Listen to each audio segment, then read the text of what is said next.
April may bring the resurgence of spring and showers, but it also marks Financial Literacy Month across the country, a month where we focus on and celebrate the education of everyday personal finance lessons for future generations. And it's no surprise that we're now taking the time to mark the teaching of personal finance, with half of the country now requiring financial literacy for high schoolers. But will it become a national requirement anytime soon? Joining us now is Connecticut Governor Ned Lamont, who pushed for the requirement in his state 1 year ago. Governor, thank you so much for joining us. Hey, Lindsay, great to be with you. So give us a sense. 1 year later, has the requirement made a big difference? We're just getting started, but it's going to be a requirement in all of our high schools, a half a credit. You and I took economics maybe some years ago. Me back in the Ming Dynasty was microeconomics, not very relevant. You know, today we want people to have the basic skills they need to live, be it take out a bank loan or a mortgage, balancing the checkbook, credit card, overpayment, draft fees, basics of life. So our government could probably benefit from this, right? Balancing the checkbook, not overdrafting, right? All of that.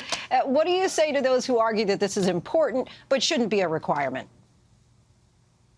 I think what is necessary to live in the 21st century should be a requirement. And we've been teaching economics, as I joked, a variety of different ways over the last 100 years.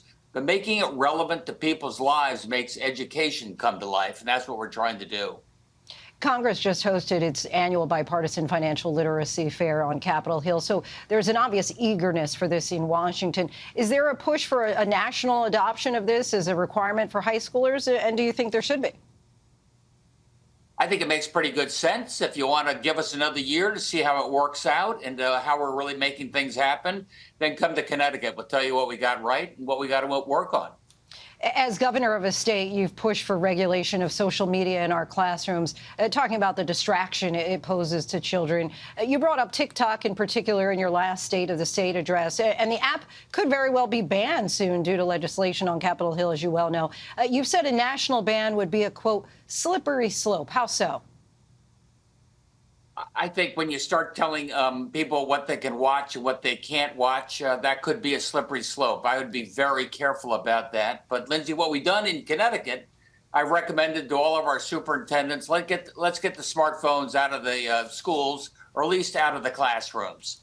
And we're coming up with policy there that superintendents can act on, where you maybe drop your iPhone into a yonder pouch on your way into the school, and you pick it up at the end of the day. In the meantime, you listen and actually interact with your fellow students.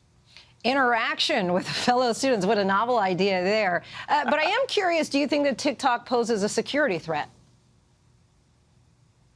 I think potentially it does.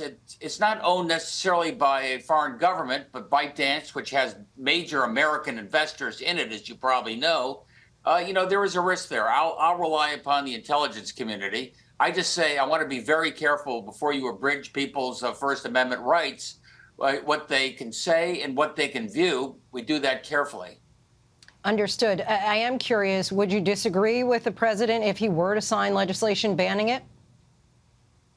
No, I think I'd follow his lead on that. He has more of the intelligence briefings than I do. I would just say be careful. Our freedoms are often abridged in the name of national security.